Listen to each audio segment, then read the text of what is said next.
Assalamualaikum warahmatullahi wabarakatuh. Alhamdulillahilladzi ja'ala fis sama'i buruja wa ja'ala fiha siraja wa qamaran munira wa huwa alladzi ja'ala al-laila wan nahara khilfatan liman arada an yadhakkara aw arada syukura. Asyhadu an la ilaha illallah wahdahu la syarika lah wa asyhadu anna sayyidana Muhammadan abduhu wa rasuluhu la nabiyya ba'dah. Allahumma salli wa sallim wa barik ala sayyidina Muhammad wa ala alihi wa ashabihi al-kirami ajma'in. Amma Bapak Ibu hadirin wal hadirat jamaah yang dirahmati Allah Subhanahu wa taala, pagi hari ini kita berada pada tanggal 14 bulan suci Ramadan yang bertepatan juga dengan 14 Maret. Sudah pertengahan tahun nggih kareng penurunan doang mangkin nggih taek wah niki wah li atas sekarang turun mangkin nggih 15 16 17 terus turun sampai akhir Ramadan. La ilaha illallah nggih atkeun ndak terasa memang terasa, tetapi terlalu cepat rasanya Ramadan berlalu nggih. Nah, maka mumpung masih ada waktu yang tersisa, setengah bulan lagi sisa waktu kita untuk memperbanyak bekal di yaumil qiyamah nanti, maka mari sama-sama kita maksimalkan setengah bulan terakhir di bulan suci Ramadan ini. Jangan sampai kita lalai, jangan sampai kita terlena dengan berbagai macam urusan dunia, wabil khusus di akhir-akhir Ramadan seperti ini. Tetap istiqomah dengan apa amal ibadah yang pernah kita lakukan. Mudah-mudahan tijan tetap sehat walafiat, amin ya rabbal alamin. Bapak Ibu hadirin wal hadirat yang dirahmati Allah Subhanahu wa taala, alhamdulillah pagi hari ini kelihatan sedikit berbeda karena ada beberapa anak-anak muda yang hadir. Luar biasa, mudah-mudahan ini terus bisa lanjut. Bajang-bajang tayak masjid dedareus andina tayak masjid nih nggih. Insyaallah mereka mendengarkan dari rumah sana nggih. Karena alasannya takut terjadi fitnah Ustaz kalau kami naik masjid. Oh nggih. Menara dedare tayak niki alhamdulillah nggih. Luar biasa, tiang sangat senang ketika ada remaja-remaji naik masjid apalagi ikut kajian. Ini luar biasa menandakan bahwa Islam tidak akan mati. Bahwa kampung kita tidak akan mati, masjid kita tidak akan mati ketika ada remaja-remaji sudah ikut mempersamai dalam setiap kegiatan-kegiatan acara-acara keagamaan yang diselenggarakan di dalam masjid. Karena salah satu keistimewaan remaja adalah mereka yang paling disayangi oleh Allah Subhanahu wa taala ketimbang yang tua. Walaupun semuanya tetap disayang oleh Allah, tetapi kalau ditanya mana yang lebih dicintai oleh Allah dan Rasulnya, yang tua atau yang muda, jawabannya adalah yang muda yang rajin ibadah. Yang muda yang rajin ibadah, yang muda yang taat agama, itu jauh lebih dicintai oleh Allah ketimbang yang tua rajin ibadah, walaupun semuanya tetap dicintai oleh Allah.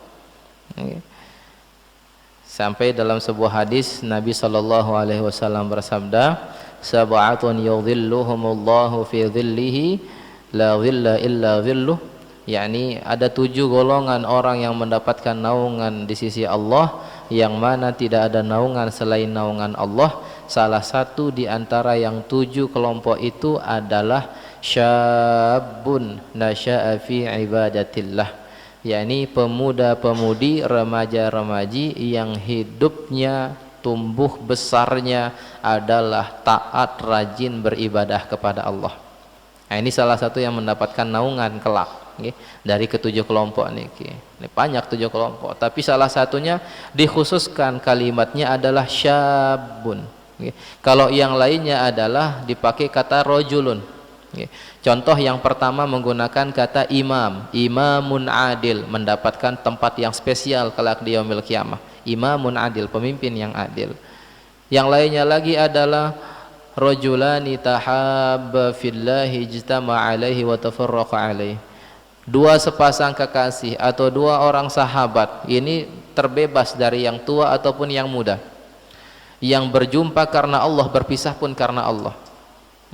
Nah, ketika menyebutkan pemuda yang rajin ibadah tidak menggunakan kata rajul tapi menggunakan kata syabun. Kalau menggunakan kata rajul ini nanti bisa bersifat umum, bisa yang tua bisa yang muda, walaupun secara bahasa rajulun artinya adalah laki-laki, laki-laki yang muda, tetapi dalam makna hadis ini ketika menggunakan rajulun itu bersifat umum, bisa yang tua bisa yang muda. Rajulun tasaddaqa bi sadaqatin fa akhfaha hatta la ta'lama shimaluhu ma tunfiqu yaminuhu, disebutkan salah satunya juga, yakni seseorang yang bersedekah dan dia sembunyikan sedekahnya sampai tangan kirinya saja tidak tahu apa yang disedekahkan oleh tangan kanan, menggunakan kata rajulun. Tapi ketika menyebutkan anak muda disebutkan syabun, tandanya adalah ada keistimewaan tersendiri bagi anak muda yang rajin ibadah, dan itu dapat tempat spesial kelak di yaumil qiyamah. Saat berada di padang mahsyar, semua umat manusia dari Nabi Adam sampai manusia terakhir, mau muslim kafir, semua dibangkitkan oleh Allah, dikumpulkan di padang mahsyar yang tidak tahu berapa lama kita dikumpulkan di sana, yang la ilaha illallah, panasnya luar biasa, bahkan ada yang dikatakan bermandikan oleh keringatnya sendiri, tenggelam oleh keringatnya sendiri saking panasnya. Sampai ada yang mengatakan, ya Allah, sudahlah saya tidak kuat lagi di padang mahsyar ini, saya tidak kuat lagi, bukakan al-hisab, tidak apa-apa saya masuk neraka, yang penting saya tidak di padang mahsyar, katakan. Karena tidak kuatnya, padahal neraka jauh lebih panas, padahal neraka jauh lebih pedih lagi azabnya, tapi saking tidak kuatnya di padang mahsyar sampai seperti itu. Mereka berbondong-bondong minta kepada Nabi Adam tidak bisa memberikan syafaat, berbondong-bondong minta kepada Nabi Ibrahim tidak bisa ngasih syafaat, sampai kepada Nabi Musa, Nabi Isa, mintalah kepada Nabi Muhammad sallallahu alaihi wasallam. Disitulah Nabi Muhammad sallallahu alaihi wasallam meminta kepada Allah untuk memberikan syafaat. Akhirnya syafaatnya adalah dibukakan pintu al-hisab, barulah dimulai al-hisab. Tapi saat berada di padang mahsyar yang panas begitu, teriknya luar biasa, yang semua kita tidak tahan berlama-lama di sana, ada 7 kelompok orang yang santai-santai saja, hidupnya tenang-tenang saja. Yang lain kepanasan, dia adem, kamar ruangan kadu AC, ibaratnya. Jadi tidak kepanasan sama sekali, karena Allah yang memberikan naungan langsung. Disebutkan dalam hadisnya, la zilla illa zilluh, yang tidak ada naungan selain naungan Allah, yang tidak ada perlindungan selain perlindungan Allah, tidak ada pertolongan selain pertolongan Allah. Salah satunya adalah syabun nasya'a fi ibadatillah, pemuda-pemudi, remaja-remaji yang tumbuh besar lahir taat beribadah kepada Allah. Kalau yang tua taat ibadah, Ustadz, apakah hendak disayang? Disayang, tetap disayang sama Allah. Lagu lamun wah toa rajin ibadah wajar, karing semendak wajar jadi toa rajin ibadah. Mun toa andek man ibadah jana nyala. Munara dengan toa rajin ibadah wajar, ndet heran lalu. Dengan toa tayak masjid wajar, kafir lalu umur kan. Lagu lamunara dengan bajang tayak masjid, la ilaha illallah, ini baru spesial ini. Di mana tenaganya, fisiknya masih kuat, nafsunya masih bergelonjak, dia masih ingin pergi ke sana kemari, bisa, tapi dia tunda itu. Ketika azan berkumandang dia masuk masjid, luar biasa. Maka di beberapa tempat ini luar biasa gerakan-gerakan pemuda, ya, menghidupkan masjid, menghidupkan malam, dengan sahur bersama, dengan tadarus bersama, dan berbagai macam amal ibadah. Ini semua dalam rangka, ya, ini adalah menunjukkan taat kepada Allah. Namun sekarang berbeda, di tempat kita ini berbeda. Ini apalagi sudah masuk pertengahan akhir Ramadan, anak-anak muda sekarang sibuk pihak masjid-masjidan sinjak takbiran. Nggih. Ndak apa-apa memeriahkan takbiran boleh. Dia lupa sembahyang isya, sembahyang tarawih. Ni kadang masjid tahun mantok, wah sembahyang isya ndek eman. La ilaha illallah. Nggih. Kadang mereka pas isya entah hilang kemana, pas tarawih entah hilang kemana. Begitu selesai tarawih kumpul di masjid. Nggih. Wah, diskusi, fokus sekali diskusinya tentang takbiran. Wah, ini kita harus meriahkan seperti ini. La ilaha illallah. Ini sembahyang isya tarawih dulu. Coba diskusinya adalah tentang ibadah yang utama dulu. Jangan kita dahulukan yang tahsiniyat. Jadi kalau dalam maqasid syariah itu ada 3 tingkatan. Ada tingkatan doruri, ada tingkatan haji, ada tingkatan tahsini. Doruri itu sesuatu yang tidak boleh ditinggalkan. Kalau kita bisa katakan itu adalah amalan fardu, doruri sifatnya, tidak boleh ditinggalkan sama sekali, dan itu yang harus wajib diutamakan. Yang kedua adalah yang hajiat. Hajiat itu adalah yang kita butuhkan untuk menambah yang tadi doruri itu, untuk menambah dan menambal kekurangan dari sholat-sholat fardu kita atau dari amalan-amalan yang wajib. Maka yang haji ini amalan-amalan sunnah. Baru yang ketiga namanya tahsini. Tahsini ini sifatnya hanya melengkapi saja. Tahsini hanya memperindah. Katanya tahsin, ihsan, hasan, ini baik, indah, hanya untuk memperindah saja. Ini tahsini. Maka jangan dahulukan yang tahsini daripada yang haji, apalagi daripada yang doruri. Jangan dulukan sesuatu yang untuk memperindah daripada yang kita butuhkan, atau yang fardu yang tidak boleh kita tinggalkan.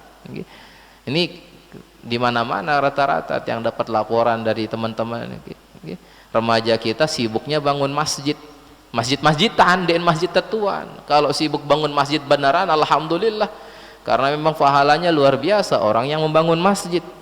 Tapi ini masjid-masjidan persiapan pawai takbiran. Pas pawai takbiran, la ilaha illallah, hari kemenangan, pawai takbiran jam ke jam 12, jam sekian mutlose. Pas besoknya sembahyang id telat, datang jok masjid denman sembahyang subuh malik no.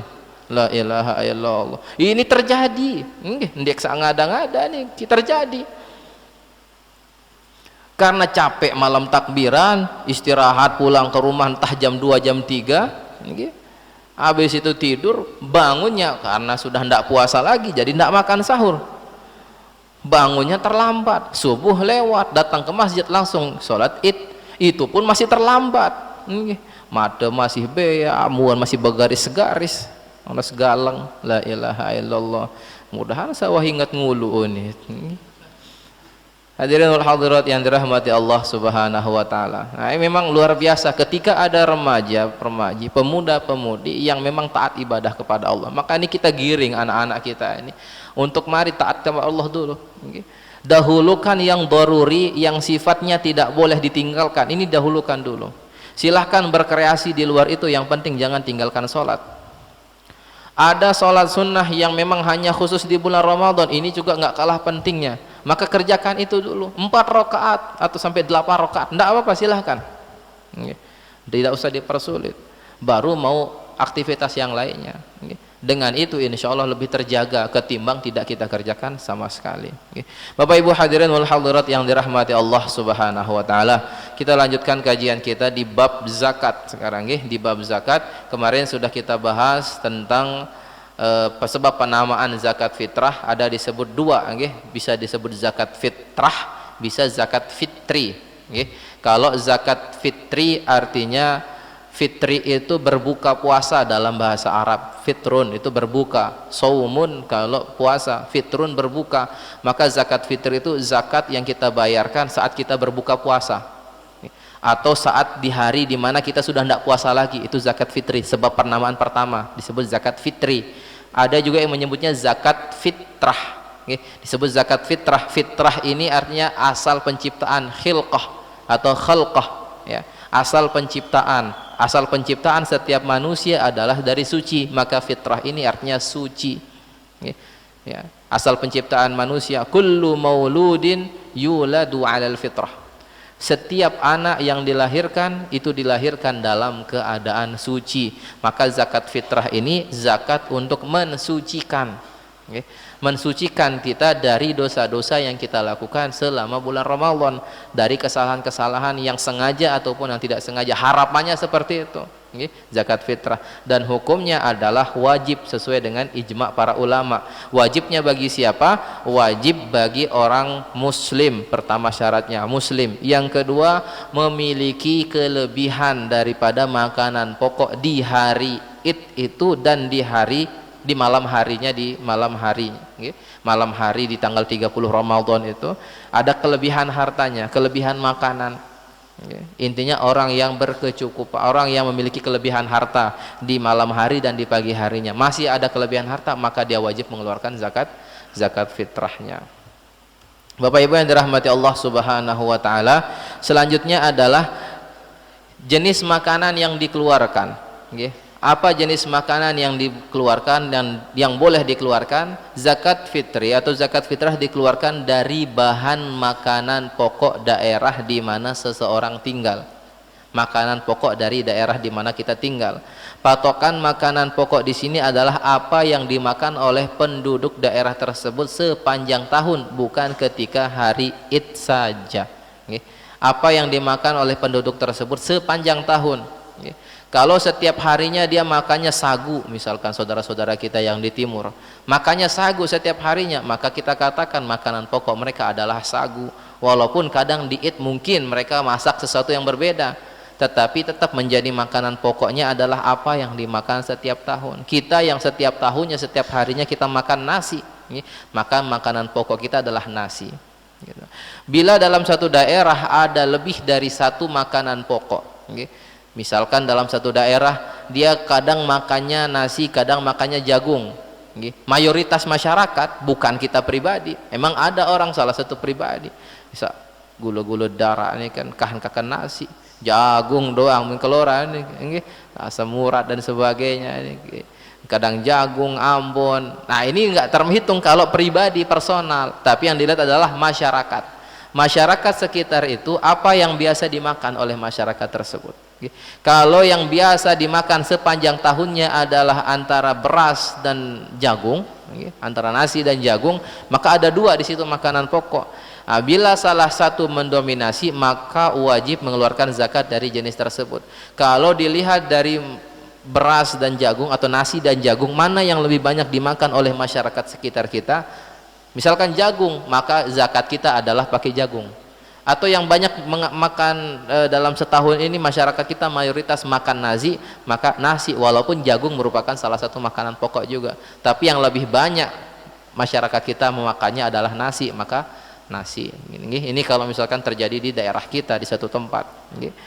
Nah, bila tidak ada yang mendominasi, maka ia boleh memilih salah satu di antaranya. Kalau antara jagung dan nasi tadi ternyata masyarakat kita imbang, misalkan setengah tahun kadang lagi banyak panen jagung, akhirnya jagung saja yang dimakan, setengah tahunnya lagi beras nasi misalkan. Nah ini bingung, dua-duanya imbang, tidak ada yang mendominasi, maka bebas kita milih mana saja. Kita mau zakat pakai beras boleh, zakat pakai jagung juga boleh. Namun alhamdulillah di tempat kita, mobil khusus di daerah Lombok ini, dan abdol lamun dek bekeloran kadu nasi, bebuka ti masak kadu jagung, kadu mie atau apa nih, dan man abdol, lontong dan man, topat masih dan man, pokoknya harus nasi. Jadi belum dikatakan makan kalau belum makan nasi. Nah, ini kalau di tempat kita, jadi sudah pasti jenis makanan yang kita keluarkan untuk zakat adalah nasi atau berupa beras. Kadar makanan yang dikeluarkan atau wajib mengeluarkan adalah satu sok. Kalau dalam istilah fikihnya adalah satu sok. Satu sok itu adalah 4 mud.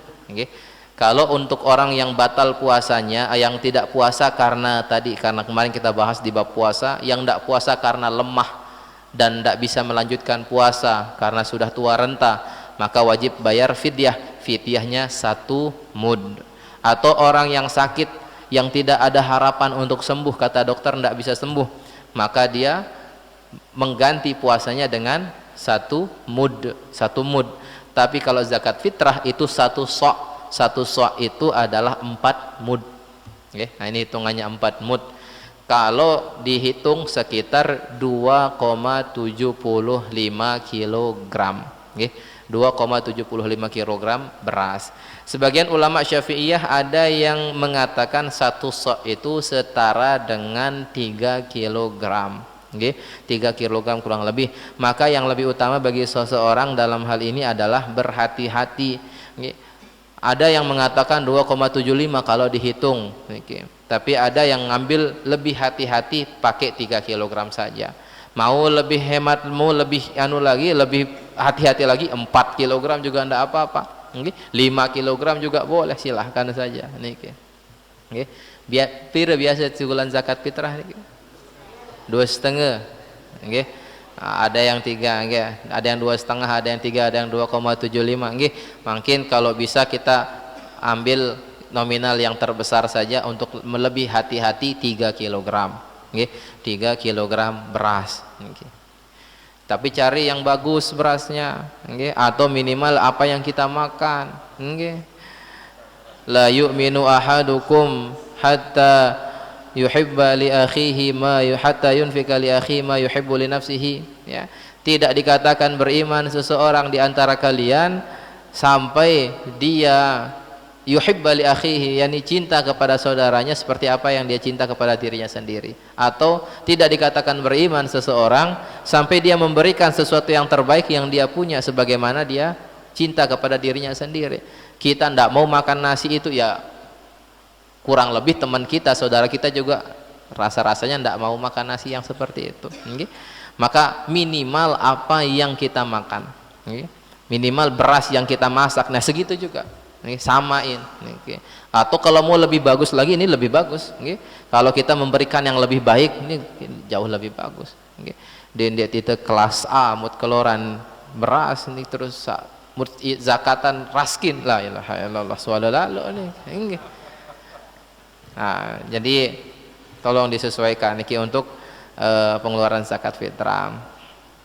Selanjutnya adalah, ini seperti pertanyaan kemarin, bagaimana hukum ayah yang mengeluarkan zakat fitrah untuk anaknya? Ini kan ada kemarin pertanyaannya, kita perjelas lagi. Hukum ayah yang membayarkan zakat fitrah untuk anaknya dibagi menjadi 2. 1, bila anaknya sudah balik, maka tidak sah ayah membayarkan zakat fitrah untuk sang anak atau untuk anak tersebut kecuali atas izin darinya. Jadi kalau anak-anak kita sudah balik, minimal kita kasih tahu, nah ini zakat fitrah bapak keluarin untuk kamu, bapak bayarkan untuk kamu, ini kita kasih kemana nanti orang-orang yang membutuhkan tentunya. Jadi harus ada pemberitahuan, harus ada izin kepada anak tersebut. Lebih-lebih anaknya ini sudah menikah, apalagi jauh berada di tempat yang sana, dibawa oleh suaminya atau tinggal bersama pasangannya di tempat yang berbeda. Maka kalau ingin mengeluarkan zakat fitrah untuk atas nama anaknya tersebut, harus atas izin anak tersebut. Bila anaknya belum balik, tetap ada kewajiban bayar zakat fitrah. Bahkan anak yang baru lahir pun tetap ada kewajiban bayar zakat fitrah. Karena syarat yang wajib mengeluarkan zakat fitrah bukan balik akil, tetapi muslim saja. Selama dia lahir, dan orang lahir ini semua dalam keadaan muslim, maka yang lahir tetap ada kewajiban bayar zakat fitrah. Yang membayarkan adalah orang tuanya atau walinya. Maka sah walaupun tanpa izin dari anak tersebut, anak yang belum balik, karena dalam hal nafkah sang anak masih menjadi kewajiban ayahnya. Maka dalam kaidah dalam masalah ini, tidak sah seseorang membayarkan zakat atas orang yang tidak wajib ia nafkahi kecuali atas izinnya. Kita ulangi lagi, tidak sah seseorang membayarkan zakat atas orang yang tidak wajib ia nafkahi kecuali atas izinnya. Misal kita punya pembantu di rumah, karena majikan ini baik, dia ingin keluarkan zakat fitrah atas nama pembantunya. Oke. Itu boleh-boleh saja atas izinnya, harus atas izinnya. Kalau tidak pakai izin tidak sah. Tidak sah kalau tidak ada izin, karena pembantu itu bukan dalam rangkaian nafkah seorang ayah atau seorang majikan, tidak.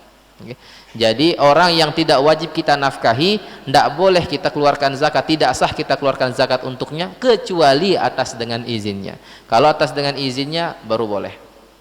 Kalau tidak pakai izin tidak boleh. Nah, ini insyaallah pembahasan kita pada pagi hari ini. Besok kita lanjutkan lagi di pertemuan. Alhamdulillahirabbil alamin wassalatu wassalamu ala asyrafil anbiya wal mursalin wa ala alihi wa sahbihi ajma'in. Allahumma la ilma lana illa ma 'allamtana wa 'allimna ma yanfa'una warzuqna 'uluman tanfa'una fid din wad dunya wal akhirah. Allahumma la sahla illa ma ja'altahu sahla wa anta taj'alul hazna was su'ba idza syi'ta sahla. Allahumma ij'al jama'ana hadza jam'an mubarakan marhuma wa tafarruqana min ba'di hadza tafarruqan muwafaqan hasanan ma'suma.